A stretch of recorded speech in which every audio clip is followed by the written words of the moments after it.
Sorry.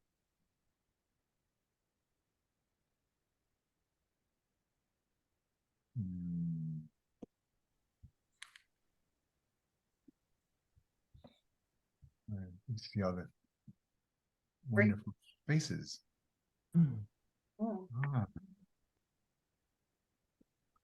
Welcome, welcome. Look at you all. Thank you.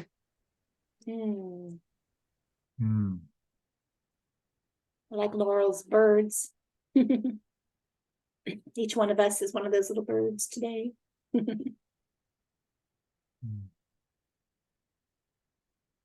Oh, and Karen made it. Welcome home. Welcome home, Karen. Yeah. Thank you. Yeah. Thank you. And good mornings. It's early mornings for a few of you I'm seeing on here, and some late nighters, and yeah, some committed folks. We're glad you're here.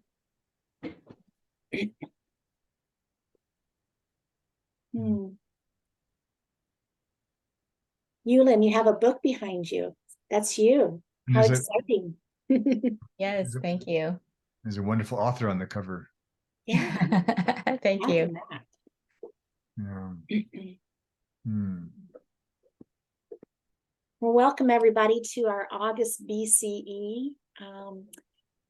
Many of you who've been on here before are noting that we have this flow that happens of a yin yang, and this month is yin. And it's, much like the practice, yoga practice, we're relaxing into and allowing our muscles to, and our whole beings to relax into what's present as working with us. Last month was about preparation, very yang-like, and just pulling it together. And I think you're going to enjoy that we're circling back to the beginning of our yearly theme, this year's theme about readiness. We're going to reintegrate flow. So if you're curious, once we talk about flow a little bit more today, you can always access our BCE slides through a site that I'll make sure you have if you don't already have it. And you might even want to go back and relook at the flow and just see how it's all weaving so interestingly together. So with that, I will turn it back over to David. Welcome. And you're on mute, David. That happened. So anyways, good to be here. I thought this was going to be a really interesting conversation for us. But before I started, I just wanted to share that every time we do these, we end up with a few people that are doing these for the first time. And so at some point when I find a few spare moments, I'll make a little video to this effect. But I just want to share a few things now if this is your first time with us. So these have taken a couple of different iterations over the last 4 or 5 years, but they're primarily just a way to immerse people in our philosophy about life, about coaching, and kind of bring in sort of perspectives on coaching in particular that are anywhere from just outside to very outside the mainstream views about coaching. And so as part of that, it means that those of us who are more veterans at this kind of might just dive into things that may seem a bit much because it's new for you, or if that's true. So my invitation is just relax, go with the flow, if you will. Recognize that we use these occasions for a caliber of conversation that a lot of folks don't find as often as they might like in their life. And so this is a chance for you to kind of explore some new territory, see what resonates for you, and how you might want to bring this into your own life and or practice. Can you mute everybody, Karen? Thank you. Sometimes we forget that we have these microphones on.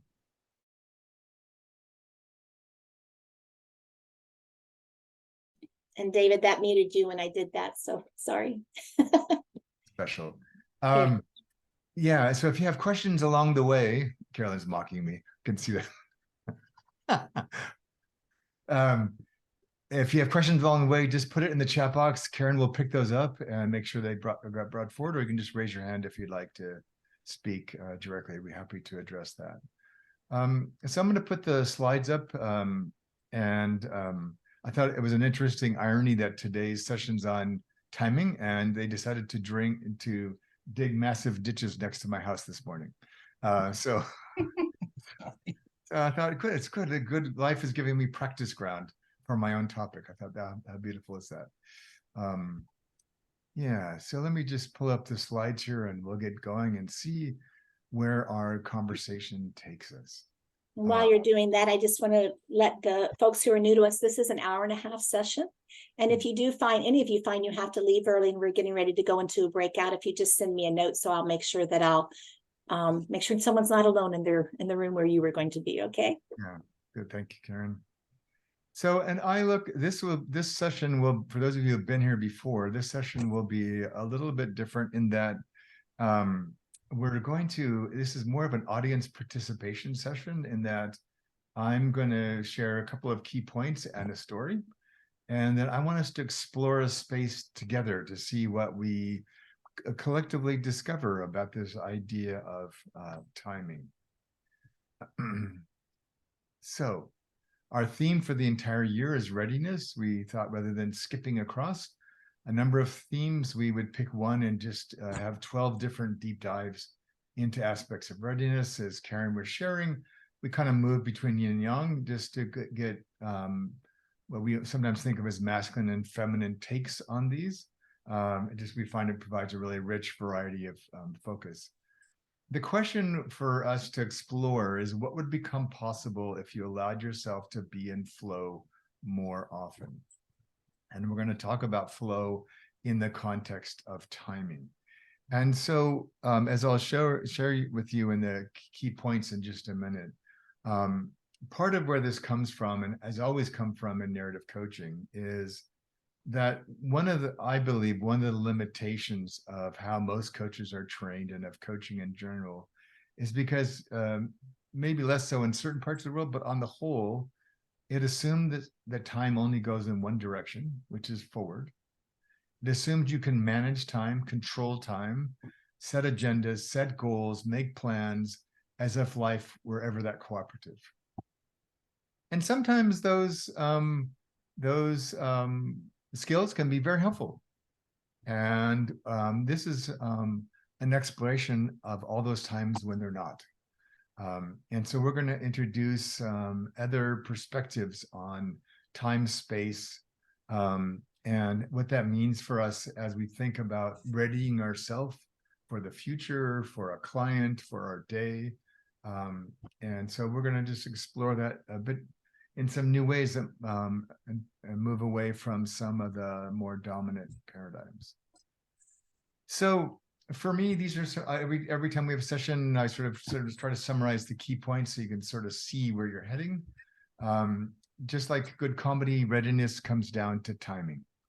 And so the easiest way to think about this is, if you've traveled enough in your life, and you may have some of these people in your own family, there are some people who want to pack for every single conceivable contingency, and even some that are not conceivable.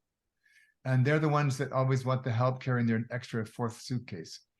And then we have other people that don't pack for any contingencies, and often are caught short-sighted. And so we want to think about timing differently, as opposed to a linear, pre-planned process of getting ourselves ready.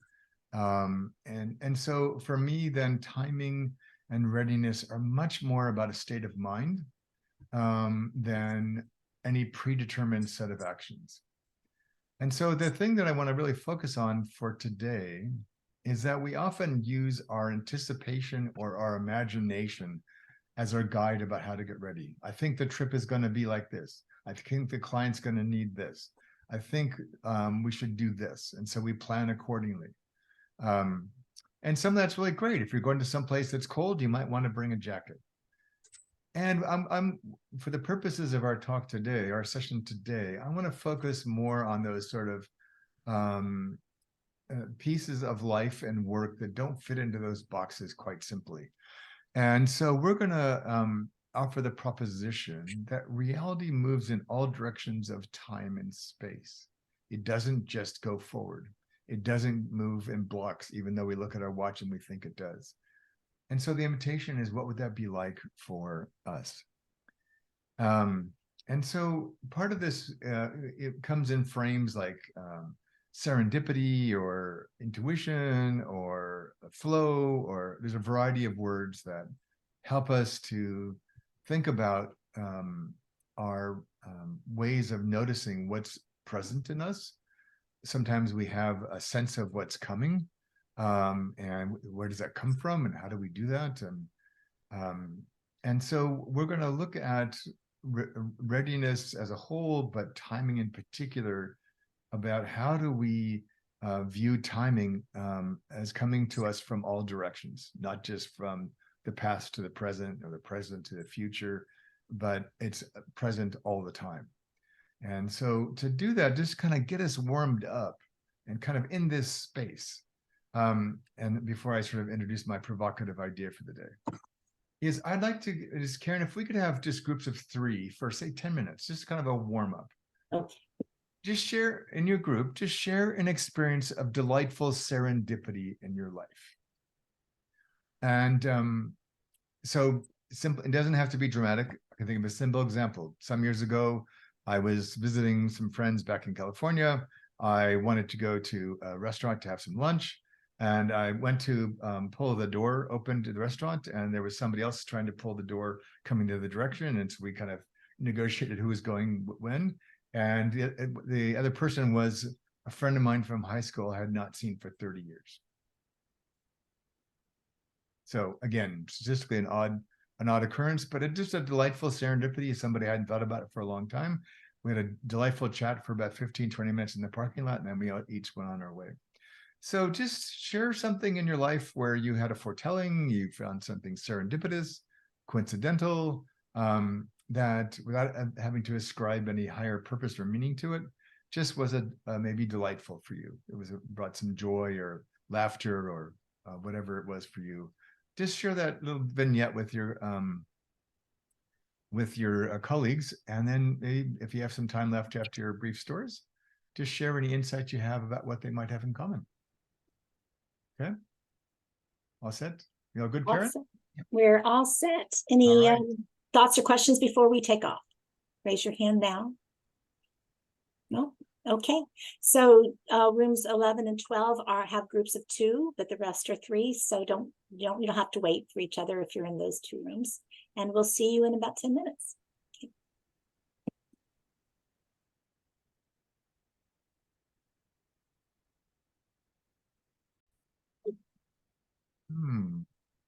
Take a moment and settle in and look at each other's faces and rejoin.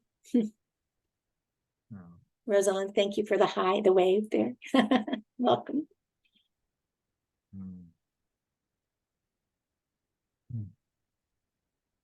Does anyone want to share any anecdotes you've heard in your group or that you shared in your group? What was the most outlandish one, or the funniest one? Feel free to put a phrase in the chat too, if you just want to burst it out. I was sharing with the group the origin of the word serendipity. Yeah. David, do you know how the word serendipity? Yes. Yeah, maybe you can share that. That'll be interesting. Go ahead. Share what you shared with your group. I would love your perspective on this. Yeah, this is what I understand. One of the explorers, they were not intending to go to Sri Lanka. By accident, they ended up in Sri Lanka while exploring for some other destination. And they loved what they saw. It was an accidental discovery. And Sri Lanka those days was called a Serendip. Serendip means, a serene island. Serendip. So evidently that's the origin of the word serendipity. Wonderful. That's an accidental discovery. Right? Yeah. Wonderful.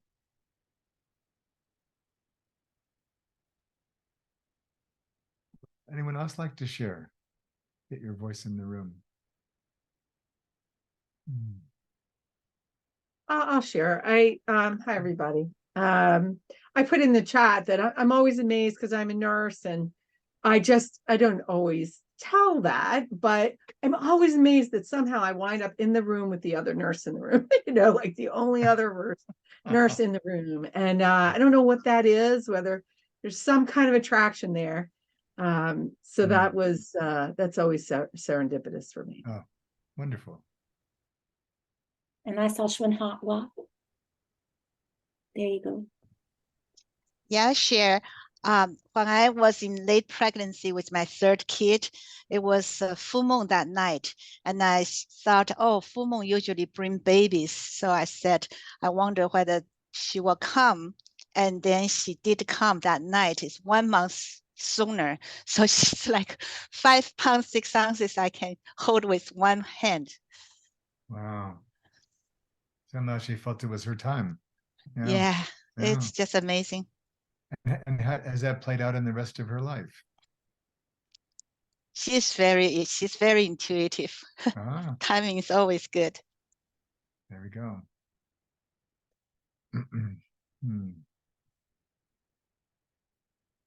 Anyone else? All right. All right. So now we're going to go on a little adventure. Let me share my screen again. So Carolyn, this is in part for you and our pub. So feel free to chime in as much as you'd like. But this is my provocative proposition. And, just to clarify for me in this, I don't mean they're exactly literally the same thing, but they're also not opposites. And so again, I want to just really, if you think about these two people have been training to be able to meet up in the middle there so they can perform their maneuver. So they've had to look into the future about timing their jump so that they're sharing the same moment, their arms actually can connect. If the future and the moments are separated for them and they have different visions of both of them, that moment's not going to end very well. One or more of them can come flying into the net. And so what we think of often as luck or serendipity or coincidence or accidents or whatever is I want to just sort of reframe some of those as just extensions of the moment in time that if we start paying closer attention, we would notice more about it. And I'm going to tell you a story about that in a minute, which a couple of you know well, but it just illustrates this to no end. And that oftentimes when we see around us what we're what we prefer, what we desire, what we know, what we're afraid of, all the things that are going on in our own mindset are shaping profoundly what we can see. So part of the value of this work that we do for me is it allows us to expand what we notice. So we can actually start noticing unconscious choices we make, unconscious attractions we bring into our life, forces or events or people or resources around us that are coming at us, but we don't know why yet because that moment has not arrived yet. And I'm not saying that there's a giant machine or a giant mechanism that's organizing all this or pulling strings. It just feels to me more and more as I look at the work that we do, it's really about in any moment in time and working with our client, what's coming into this frame, what's present in this frame, what's already started to happen that we're just now getting clues of. And so what it does is it reframes readiness as I have to be ready for the future that isn't here yet. And I've got to plan for it as best I can. And I've got to prepare myself for it, which is, again, can be very prudent. And what I'm arguing is that the future is already coming into your present. And that the readiness is actually to notice things with greater acuity and greater honesty and greater trust so we can pay closer attention to what's happening. And so when we've had moments in our life where we've been in flow, that's what we're doing. Our rhythm, our pacing, our being is so in sync with our environment that it feels effortless. And so that's what I want to have us explore for a little bit. to see what that might say to us about how we might approach our life or approach our coaching practice. So I could tell you a half an hour version of this story, but I'm going to give you hopefully a 5-minute version of the story. So it is an example of some of the threads I want to weave to this conversation. Then I want to open it up for you to be in some small groups to see what you make of all this. So again, I don't believe in grand plans. I don't believe in a lot of things that I would, but more just for our purpose. How can we gear up ourselves to be ready for what's already unfolding? So last Christmas, almost a year ago, I was on my way to Berlin. And I was going to present at a coaching conference. I had not been there for 10 years. The last time I was there was a huge blizzard that trapped me in the city for an extra day. This time, there was a blizzard that kept me from the city for a day. I had some intentions for this conference about how I wanted to show up a bit differently. My good friend Carolyn is on the call. I invited her to come over and hang out for a while, for a couple of days, which we did, and it proved very fortuitous. And I had this intention and a hope for the conference for me that was important to me personally and professionally, but I didn't have any idea what that meant or what that looked like or what I should do about that, other than I had a very clear intention about what I was doing there. So I should have been careful about what I asked for, because I got what I asked for in spades. So the first piece was we're over Germany, and all of a sudden the captain comes on the plane and says, "We've just been warned to divert to Frankfurt."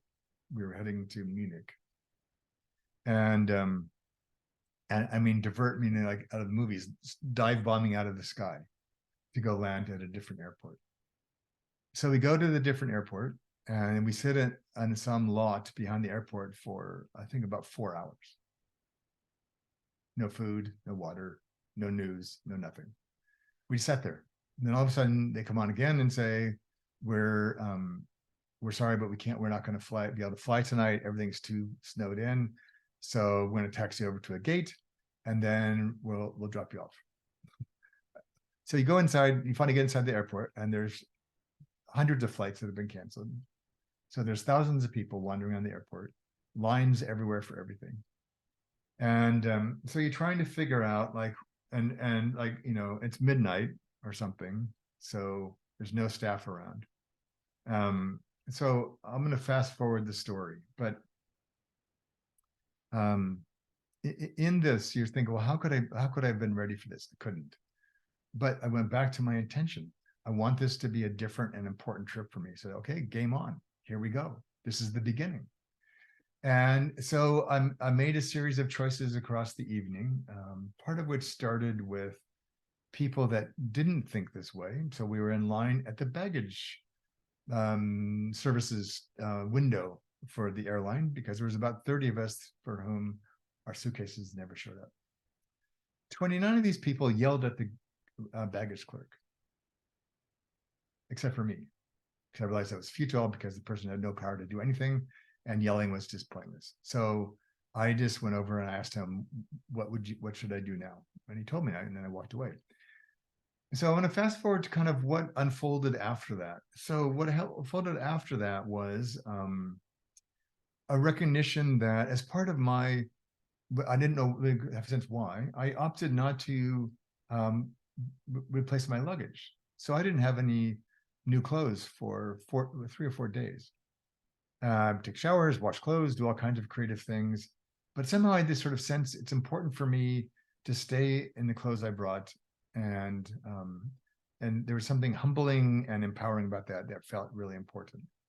Had marvelous breakfasts every morning with Carolyn and in our reserved seats in the space at the hotel where we met up. And then I went in, and then in the midst of all this, I realized I never had prepared my presentation for my session at the workshop, at the conference.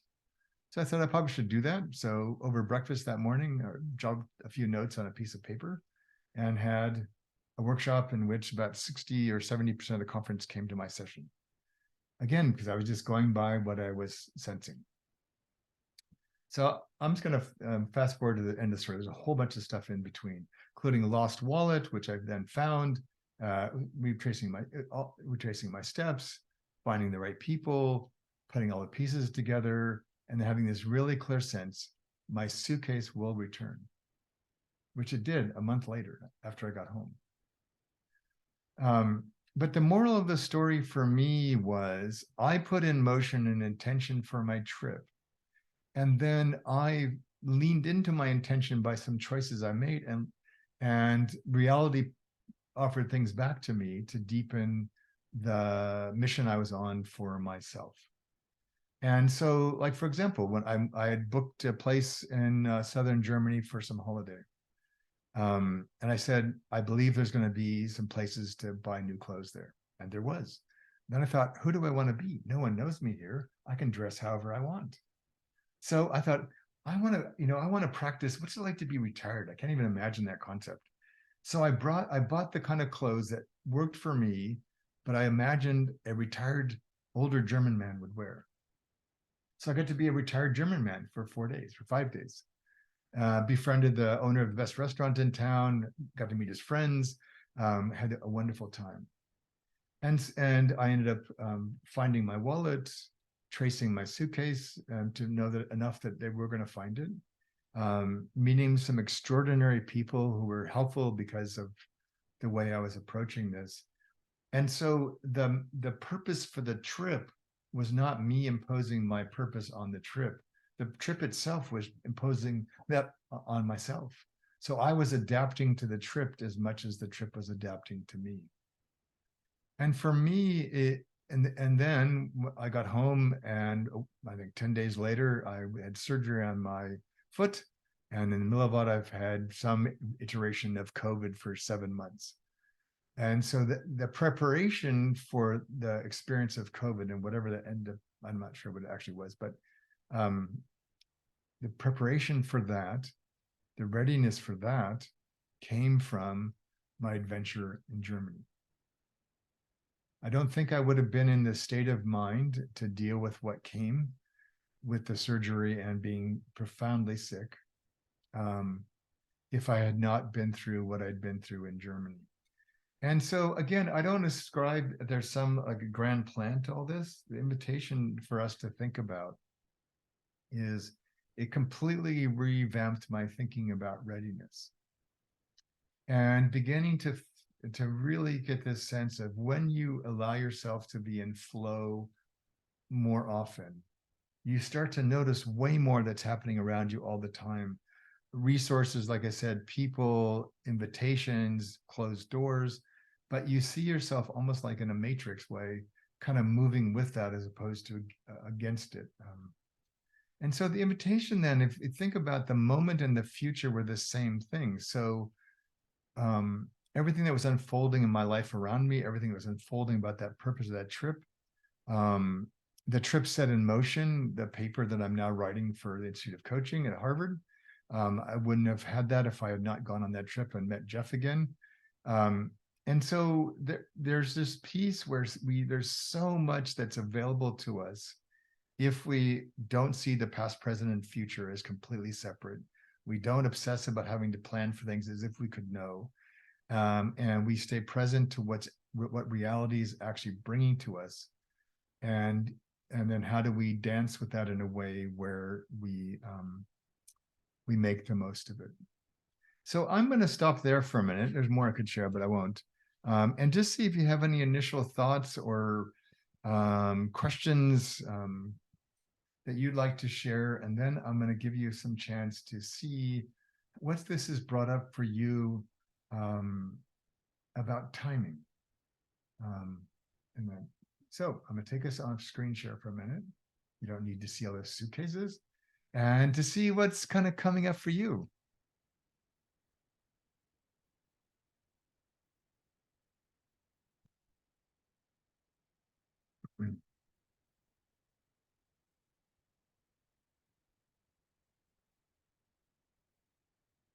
And again, you're also welcome to put this in the chat box if you like. Karen can pick that up, or if you'd like to speak yourself, please do. Hi there, it's Marie here. Lovely to be with you this evening. Yeah. Last time, Oh, you're on mute, Marie. You just hit your mute button. thank you. Hello, everybody. Yes, I was last time, David, you shared an amazing story about how you turned up at a burger bar, and by your approach, everybody else was very stressed because the young girls were struggling, and because of your approach and your intention, you shifted the energy. Yes. And by an invitation, and I just. And I think what I'm in, and the way, I mean, I can't imagine the chaos in the airport.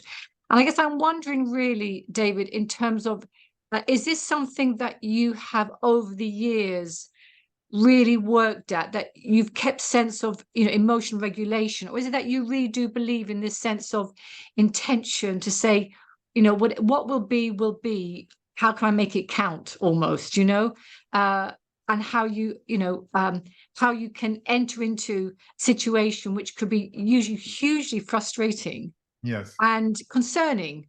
And so how do you lift yourself away from those kind of real genuine triggers of anxiety, fear, not meeting your things, So I just wondered, is this your innate trait, or have you really had to work hard to believe that this is the way to see life? Yes.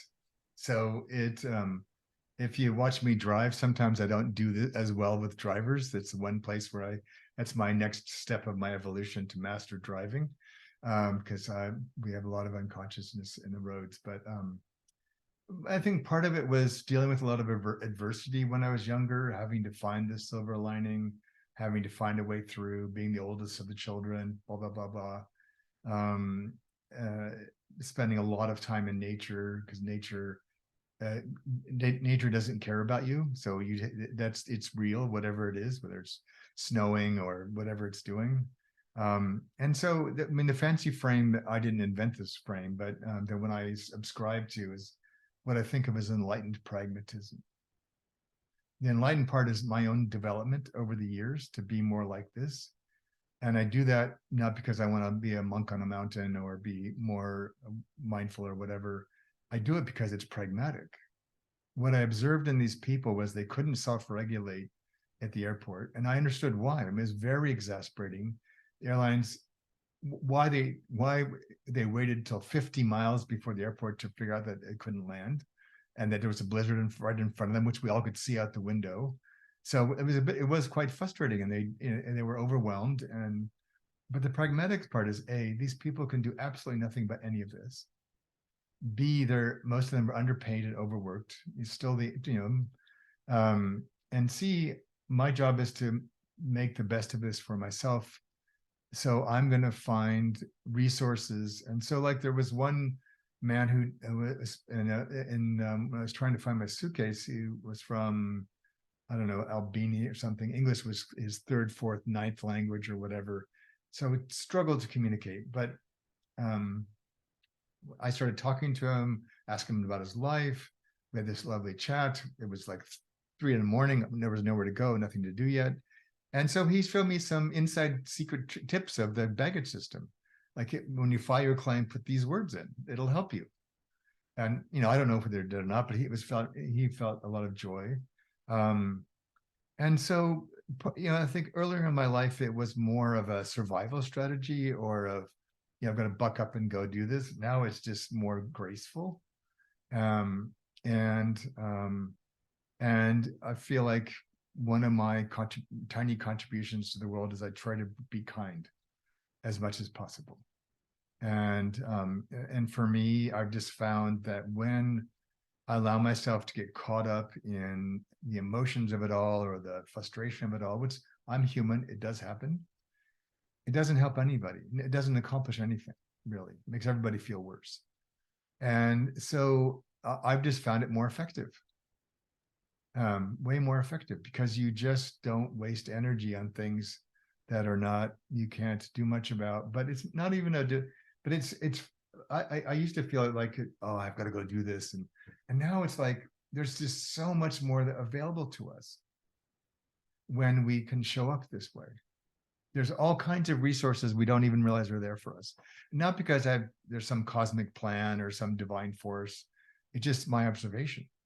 that there's more to see, more to receive, more to recognize if we come to this from a different place. Yeah, David, if I can interject here, Yeah, Karen. I'm hearing another phrase that we use a lot at the Moment Institute that you were resourcing, and that's fertile safety as a way to, as a bridge to kindness. Yeah. You offered safety to the man, and he offered something else to you, and together you found a way through also. And so, like, for me, the part of the reason I didn't buy new clothes was I said I need to not get caught up in how I look. Therefore, I might be tempted to go back to my old self, because it's kind of a prestigious conference and they're a bit snooty. And I thought, no, I don't need that. I have a very different message for the conference, and this will keep me in a good space. It'll help me stay truer to what I actually came here for. And so it just changed my whole mood. And then I decided I'm not even going to bother finding my suitcase after the first 2 days.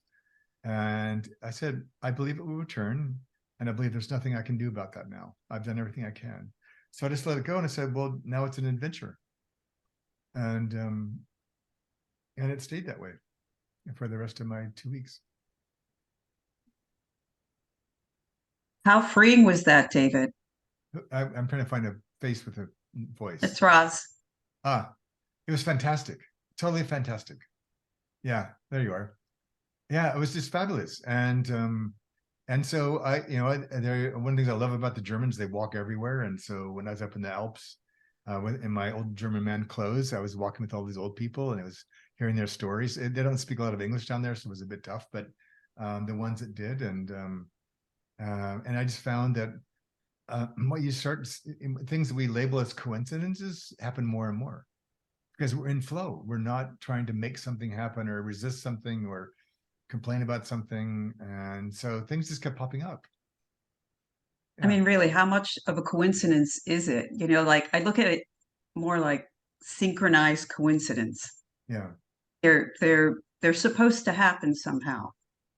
Yeah, and for me, the phrase, though, it was meant to be. I don't like that phrase. I don't believe in that phrase. It assumes that there's a plan somewhere and somebody's pulling strings or whatever.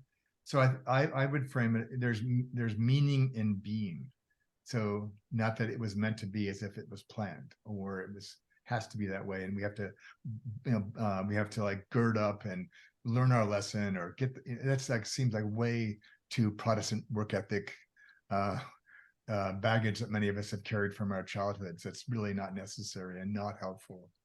It's more, and so yes, go ahead. Going back to your being true to yourself, was that the intention all along? Yes.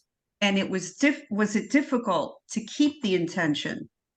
No, after this, it was simple to keep the intention, because I was washing my clothes every night, and you can find little small ways to make things be a little bit different. But I was very clear. I got this message in the first morning. I'm not going to get new clothes while I'm here. I was there from Berlin for almost 4 days, and I'm not going to get new clothes. And that became a nice. And this is again about readiness. I didn't have to know why. I didn't have to have a reason or a plan. And Carolyn would know over breakfast, I would say, I have no idea what this is, but all I know is I'm not supposed to buy new clothes. That's all I can say. Oh, I remember it so clearly. Yeah. Breakfast in the same seat in the same clothes for 3 or 4 days.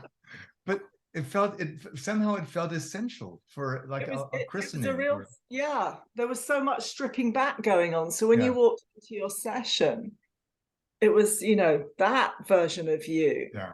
Nothing complicated. And I remember also that you and I had gone in part to meet in person in order to sort out our thinking around narrative release, which we were about to launch in the January. And we had no idea what that muse wanted to hit us with. And it couldn't have done that. It couldn't have formed itself through those conversations had we not both had those delays. I did have a suitcase. Yeah. But I too was very delayed. Yeah, I remember it well. It was extraordinary. For me, it's often like not resisting. Yeah. Somebody in the chat has used the word, resist, and it's like just, the surrender to it or the yielding to it.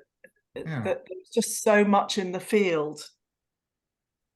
And just tiny things like, so the event is held in the business school, and the business school, and particularly where we had a couple of our events, what used to be the seat of the government for East Germany, had a significant role to play in the Second World War.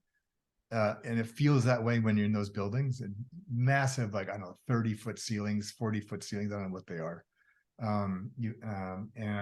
Artifacts from all of this. And so it's a very regal, stern, beautiful, historically quite daunting facility. And I thought, if I'm going to follow through on my intention, I've got to be really clear what I'm doing.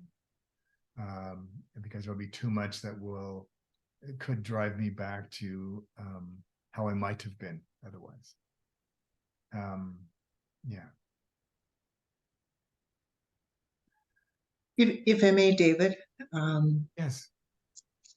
to segue a little bit onto what Carolyn had said, and what you had said too about you don't need to know the why. Yeah. Right. And then just surrendering and not resisting. And I'm curious, because I'm someone that I like to control, but I know that there really is no control over circumstances. You got to learn to ride the wave. Yep. What would one need to support themselves, in terms of self-efficacy? Or a phrase of yours that I absolutely loved is trust in that everything you need is right in front of you. Yeah. What would what's been your experience with this?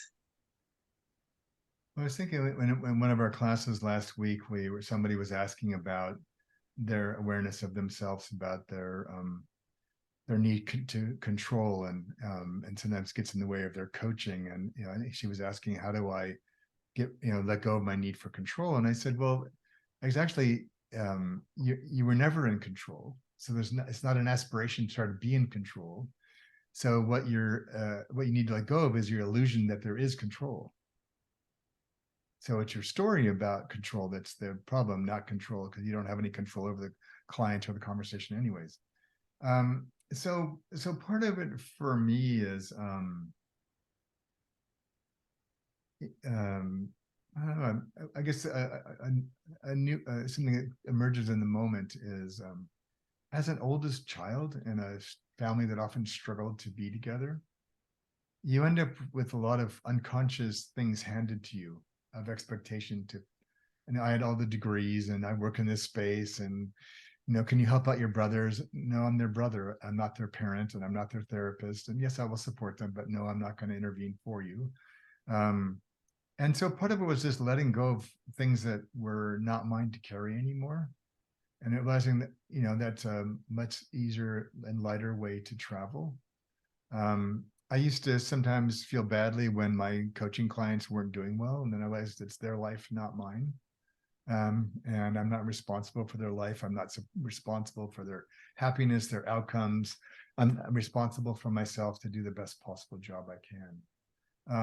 And so I just started, and this is where I want to just really be clear. There's nothing heroic about this. It's not in the sense of I'm rising up, I'm doing these. It's actually it's a much more feminine path in some ways. It's a surrendering with strength, so that we can be with what's present to discern more acutely what is actually presenting, where actually to go. And so when I realized in the middle of all of this kerfuffling at one of the two airports, we got shuttled around a lot, that I put my wallet down. At first I started, I think that's just what I need now. No wallet, no place to stay, no nothing. And then I just found this in the middle of all these thousands of people. I found a little corner. I just sat down and meditated for 10 minutes, and I meditated on my wallet.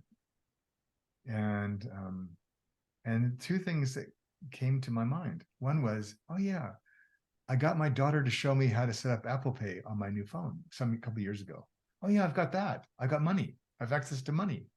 And then I said, where's my wallet? And then I just sat and and it just dropped and dropped into my memory of my wallet. And then I could visualize, I knew exactly where it was. And by the time I got there, it was gone. So then I found lost and found, and one thing led to another, and I got to my wallet a number of hours later. So it really is just, it's redefining strength. It's redefining purpose in some ways. And yeah, it's allowing ourselves, yeah, to let the moment come towards us and trust that everything we need is going to be right there in front of us. And even if it's not, I mean, so there was nobody to help anybody at the airport. I felt so sorry for the people that worked there. And like the nighttime cleaners were coming around because that was their job, right? They did graveyard shift, and people were begging them, where do I go? And you know, most of them didn't speak English or German. And so yeah, I'll stop there.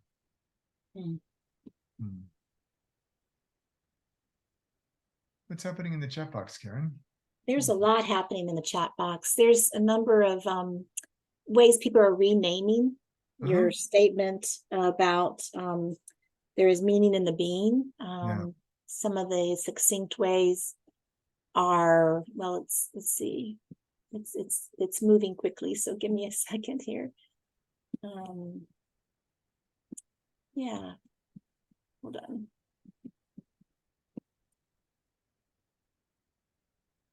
Another perspective is everything happens for entertainment. I like that. Is good. Yeah, isn't that wonderful? Eddie gave us that one. And David said everything happens for opportunity, not reason, which is kind of interesting. Yeah. And then there's some interesting pieces. Somebody asked if you were traveling alone. Of course, we knew we were meeting Carolyn, but that when you're traveling with others, there's another variable in there. There can be. Yeah. Or not. Or not. Yeah, I used to travel a lot with somebody who was extraordinarily anxious as a traveler, way overpacked. And one of our deals was, I'm not carrying your suitcases. And you can manage your anxiety however you want, and that's fine. I don't have no need to change that, but I'm not going to carry the third suitcase you packed just in case. And for me, when we go to, I would just say everything happens, period. Yes. Full stop. Everything else is our rationalization, our whistling in the dark, trying to make sense, trying to find purpose, trying to make meaning, of which we can do all of those things, but reality just happens. It doesn't care about us. It just is. And yeah, and so it's like the movie, everything, everywhere, all at once. And so for me, I just find that has been such a liberating way to aspire to live. And it helps me a lot in my work with clients. And so like yesterday, I had a call out of the blue, from a woman that had reached out to me on LinkedIn. She discovered I actually lived here in Portland where she works at a big company. And so, and different things brought her to call me. And she goes, we should talk for a while. And then she said, I don't even know how to get started. Like, what do we do? Because she said, clearly it's not like fill out this form and give us your learning objectives and call the workshop this. And I said, well, how about if we just meet for coffee at your office and have a whiteboard and some pens and have a conversation and see what actually wants to happen? Well, that's a great idea. We can do that. I said, well, A, it's your job and your company. Yes, you can do that. And B, I think that's how I start most of my projects. We have no idea what you actually really want or what we actually should be doing. And here's what that time will cost you. And she said, that's fine. And we'll get together and see what the pens want to bring us at the whiteboard. Yeah. And you mentioned the movie experience. Virginia shared several experiences that were out of her control. And she said, these experiences are like being outside myself looking at an unfolding movie. Exactly. Yeah, and we were talking about the same thing, Karen, before the session today, about as I move through my 60s, I'm just finding more and more out-of-body experiences where I'm in myself, but not in myself. I'm watching myself be in myself. And going back to Colleen, I think it was your question about how do you prepare for this, or how do you do this?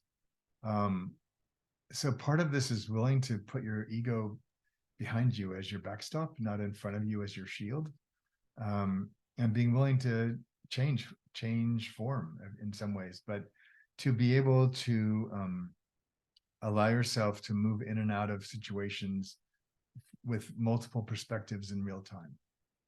And so part of which made the whole airport journey for me, because I don't like noise, lots of noise or crowds, is I just imagined it was a movie. I was suddenly cast as the star of a movie. And so everybody else became extras for my movie. And so then allowed me to just kind of move through it as if I was in a scene. And then trying to get a sense of who's actually has any potential to be helpful here and who doesn't. There were a couple of times there were people that were in distress.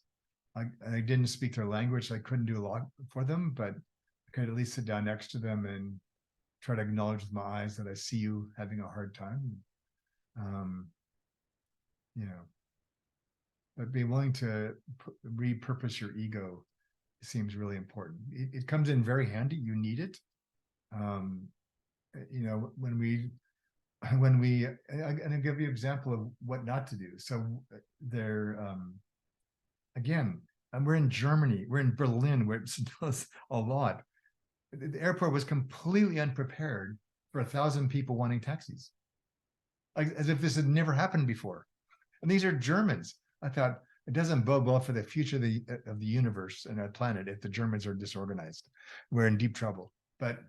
And so everybody was like putting ego first, trying to fight for taxis, which was then slowing everything down. And then they had this gate that they had to, the taxis had to come through and clock in because they got charged by the airport for going there. And finally, we were able to convince the people there it might be prudent just forgo a couple thousand euros for the night and let the taxis just come so we can all get out of here. But then you're like, so you're observing the flow. It's like in the Matrix movies when he's dodging the bullets. That's what this feels like. Oh, here comes something. Oh, I need to kind of be aware of this. I probably should move myself now. And you start just adapting, but not what's the word I'm looking for? Not not giving up or not bailing on it, but just, oh, here's reality. Here's how I might need to bend. So I found a much better way to get out of there because there was no point in clashing with 1,000 egos, 99% of whom spoke German and I did not. And so it's like, okay, note to self, this reality is bumping up against you. There's nowhere to go here. I could choose to invest in challenging that. I don't think that's going to end very well. It wasn't ending well for the people fighting for all these taxis. So I'm just going to back away and go, and sort of like in martial arts, go do something completely different, which I did.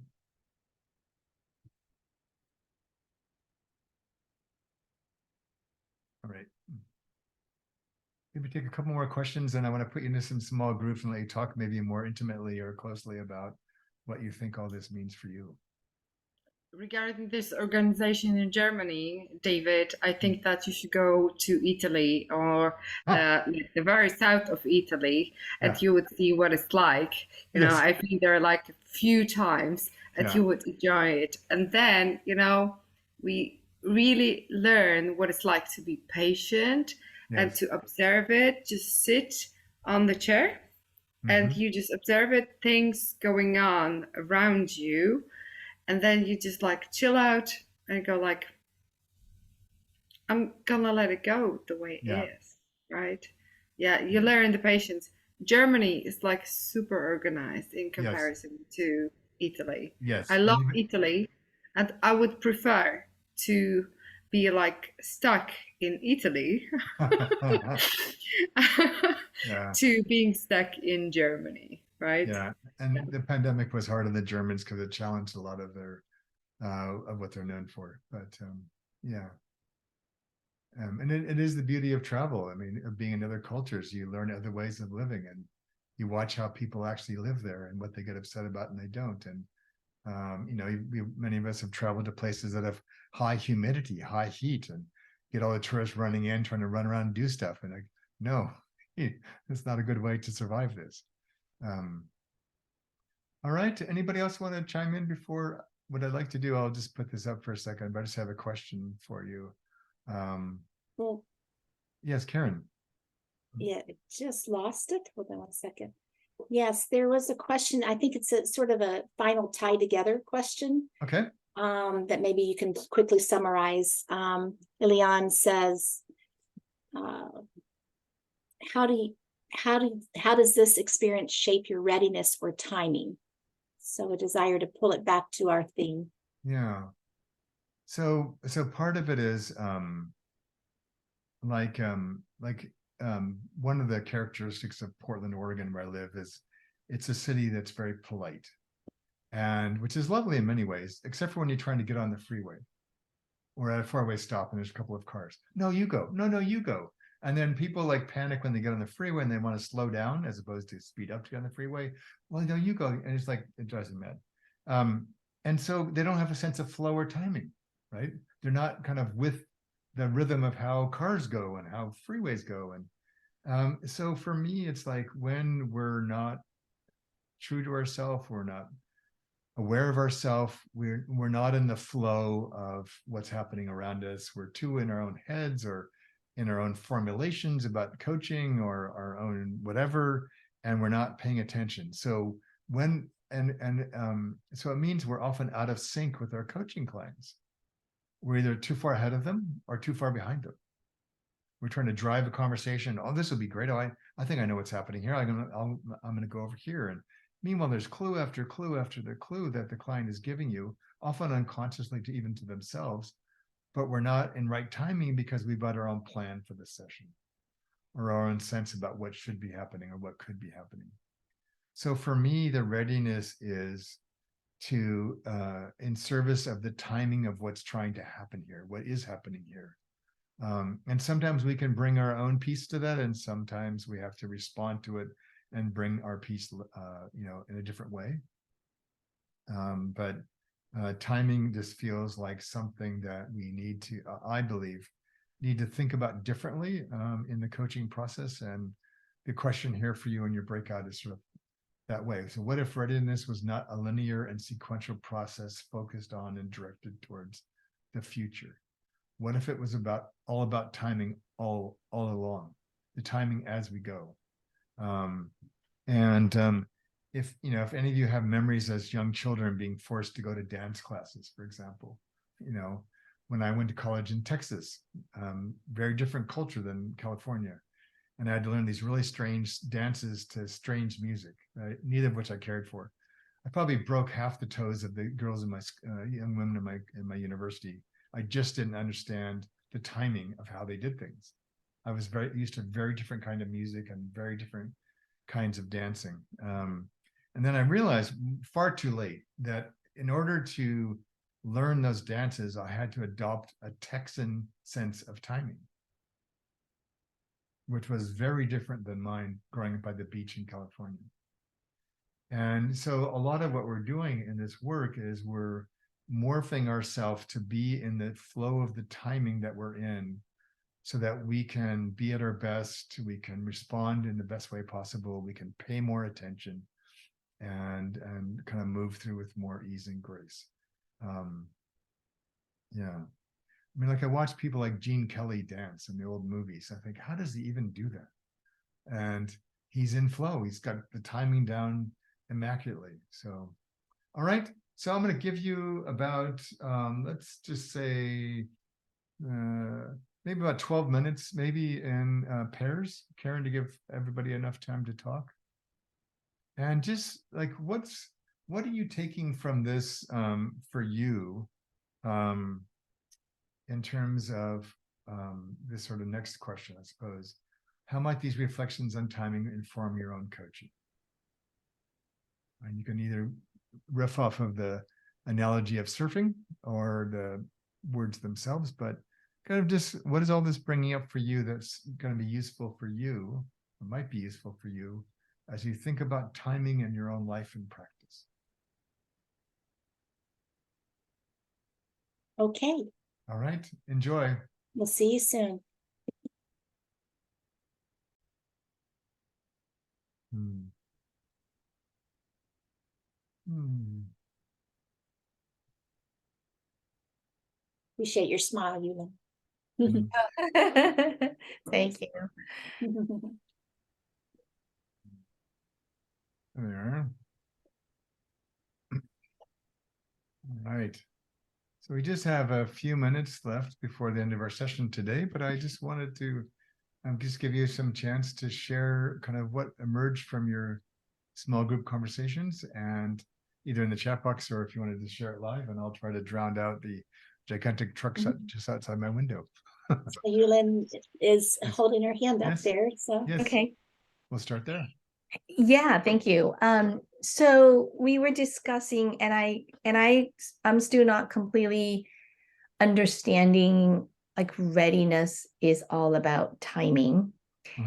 In a way that, how do I specifically apply that in the context of helping my clients? I think at the personal level, I am very much with you. Like, I can flow really easily in my life, and not get so hung up on the specific circumstances. But so, for example, I'm a money and financial coach for women.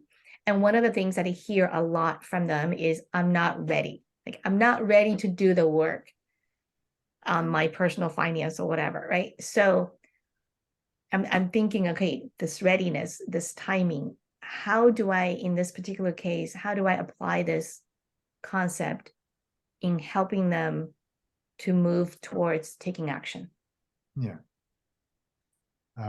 So a couple of thoughts come to mind. One is that when people say that to me as well, I always hear in them an assumption that there's a state of readiness somewhere else that they haven't gotten to yet or haven't found, that they can arrive there and be ready. So part of it is just helping them unpack that story, that fantasy, that there's a place of readiness somewhere. And that piece about timing and readiness is that when we're more in sync with timing of what's actually happening, then it's much easier to feel ready. So it could even be things like much smaller activities, like take money out of your wallet and hold the dollar bills in your hand, or whatever the currency is. It could be noticing what happens for you when you go to the store to go shopping.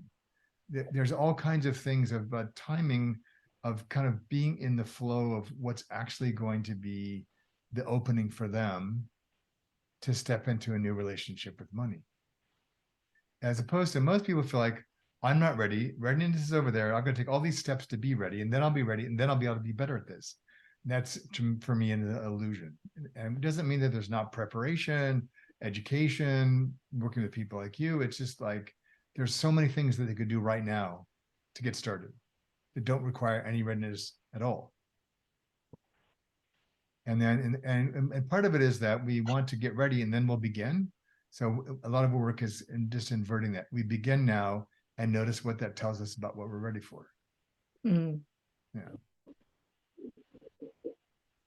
Okay. Thank you. Did it help? Yeah. Excellent. Thank you.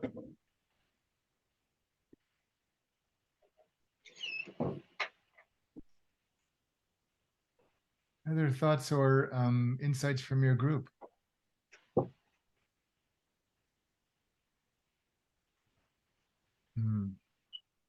So if I may, David, You and may. Tom, I hope you don't mind. Tom had a very eloquent way of talking about timing and how the world is moving at such a fast pace, and we get caught up in that, and we start moving at that hectic pace, and how we should be enjoying life at a walking pace, as we've done for millennia, I should say. Yeah. Thank you. Thanks, Tom. Elaine. Thank you, David. Such a pleasure to see you again. I haven't seen you in such a long time. Thank you so much for today. What comes up for me is how they cohabit together, the readiness and the timing. Yeah. There will always be more that we can do to be ready for more, but we're always ready for something today. Yeah. So this timing and this flow, as I was talking to David, has also to do with, I mean, you have to be in the ocean to catch the wave. How do we allow ourselves to be there? Yeah. And how do we see the waves that are in the present moment for us every day today? Yeah. So beautifully, I love your trip. And what came up for me is the enjoyment of allowing and the naivete of thinking we don't have an intention or that we have an intention, both. Yeah. And how do we create the space to notice both, to notice what we're choosing, to notice what we're not being aware that we're choosing, and to notice what we're not choosing. Yeah. So for me, it comes back to being present. Yeah, right. And you were in Boston, right? Yes, And you're from exactly. Mexico. Yeah. From Mexico with Ingela, my other friend, Yes. and we enjoyed you so much. Yes. And I have always shared, and I keep sharing with my clients, the change happens in the moment, which has everything to do with timing and readiness. Exactly. And the moment is not just the moment. There's so much more that's present in the moment if you pay attention. Exactly. Thank you. Yeah, you're welcome. Good to see you again. Yes. Anyone else? Any messages from the ships, Carolyn, you want to pass on to, Much too late to start that conversation. But I loved what you said about that we have to be in the ocean to see or feel the waves. Yeah. I mean, I do tend to be a little bit like that by the sea down here. Yeah. Yes, David well knows. Yeah. Yeah. Yeah. Lovely session. Thanks, everyone. Yeah. All right. Well, have a wonderful rest of the week, and we'll see you again hopefully next month. Thank you for another great session. Thank you, Karen, for your fabulous hosting, as always. And I wish you well until next time.